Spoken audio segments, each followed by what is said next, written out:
All 8 billion of us walking around today are Homo sapiens. We're the last ones standing from a genus that's been around for almost 3 million years. Our specific species has only existed for about 300,000 years, barely anything in universal terms, but still a pretty long time. You might think we're basically the same as those first modern humans, but there are more differences between us and our ancient ancestors than most people realize. Some changes are tiny and hard to spot, while others have come and gone in waves. In some ways, we're actually more like the very first humans than the ones who lived 50,000 years ago. Take our height, for example. Most people assume humans have just gotten taller over time, but that's not true at all. Our height has been on a wild roller coaster ride. For most of the last 100,000 years, we were actually getting shorter, not taller. We also became smaller proportionally. Around 10,000 years ago, human height suddenly dropped by about 10%. Scientists think this happened because of climate changes and the switch to farming. Early agriculture actually gave us worse diets and caused malnutrition, which stunted our growth. Plus, living with livestock introduced new diseases that took a toll on our bodies. It's only been very recently that we've started growing taller again, thanks to better diets and healthcare after the Industrial Revolution. We've made an impressive comeback, reaching heights not seen since 9,000 BC.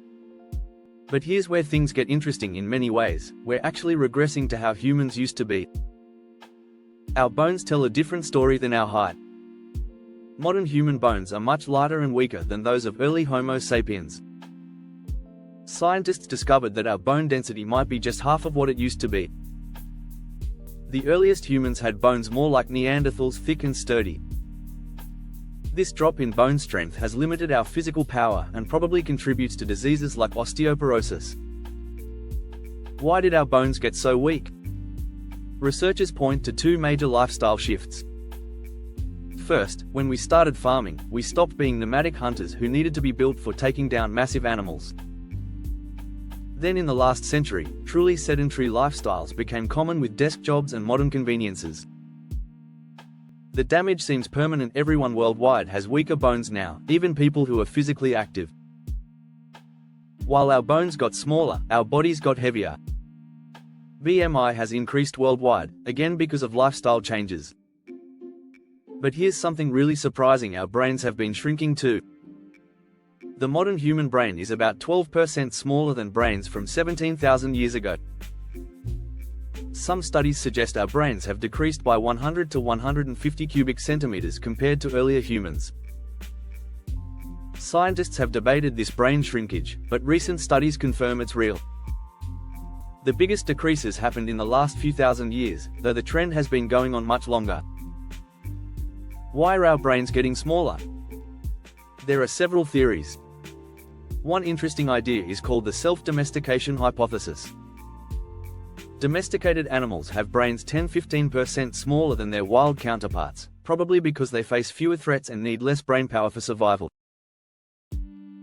The theory suggests that as we built complex societies, being more docile became advantageous. With fewer survival threats, our brains downsized. But the timing doesn't quite match up between when societies formed and when our brains started shrinking.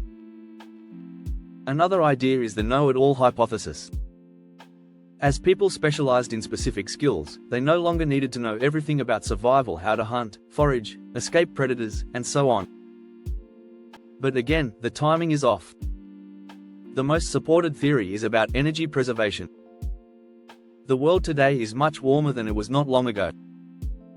Our brains are major energy burners. They make up just 2% of our body mass, but use over 20% of our resting energy.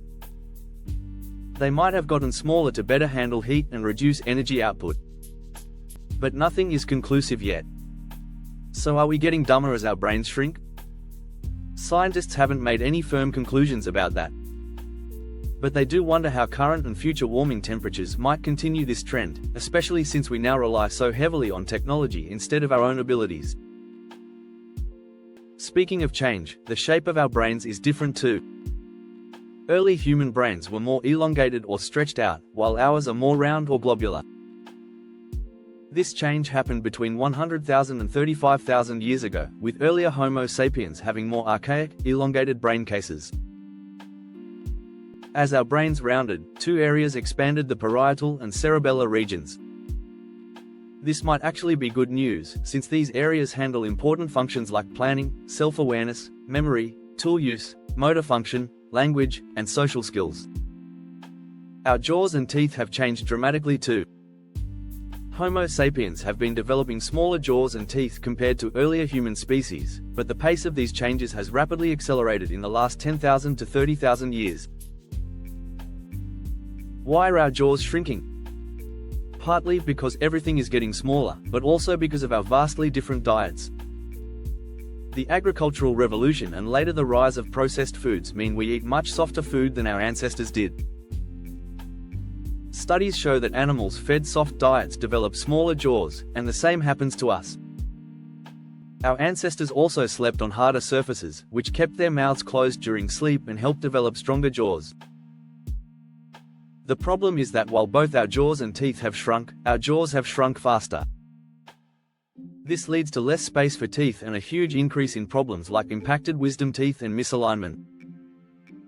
Smaller, recessed jaws also create smaller airways, which can cause sleep apnea, where you stop breathing intermittently during sleep.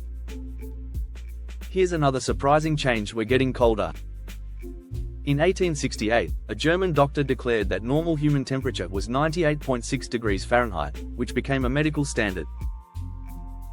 But recent studies show the average is now closer to 97.9 degrees F. Looking at 200 years of medical records, researchers found our body temperatures have fallen by about 0.05 degrees Fahrenheit every decade. Why are we cooling down? Probably because of improved living standards that have decreased the amount of inflammation in our bodies. Throughout most of human history, people lived with more infections and diseases, which raised body temperature. Early humans were likely considerably warmer than us. With technology continuing to improve, we'll probably get even colder. One positive change is our lifespan.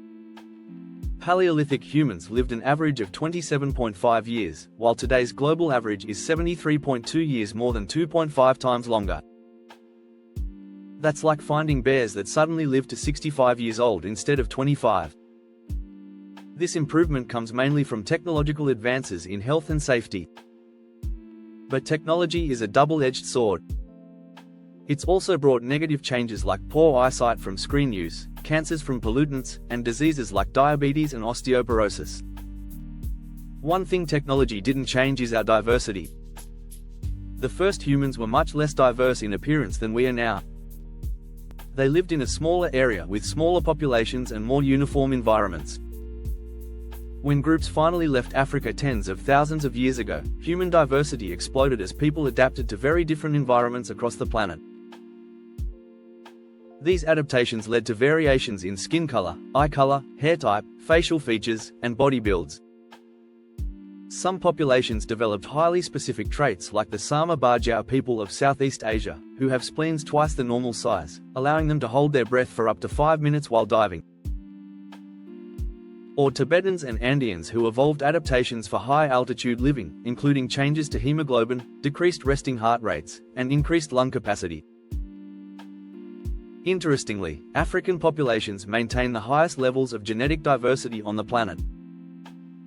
Evolution continues there too. The sickle cell trait, which offers protection against malaria, evolved just 7,000 years ago and is now found in 10–40% of West Africans.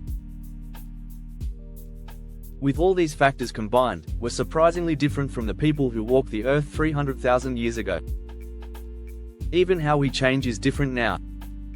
Never before has a species used technology to spread across the entire world, inhabit any climate, and integrate tools into every aspect of life. It's impossible to predict how our technology dependence will impact our future evolution, especially since the most dramatic developments have happened so recently. But as we look at these trends of physical regression alongside technological progression, one thing is clear in many ways: we're becoming more like our distant ancestors, just with smartphones in our pockets.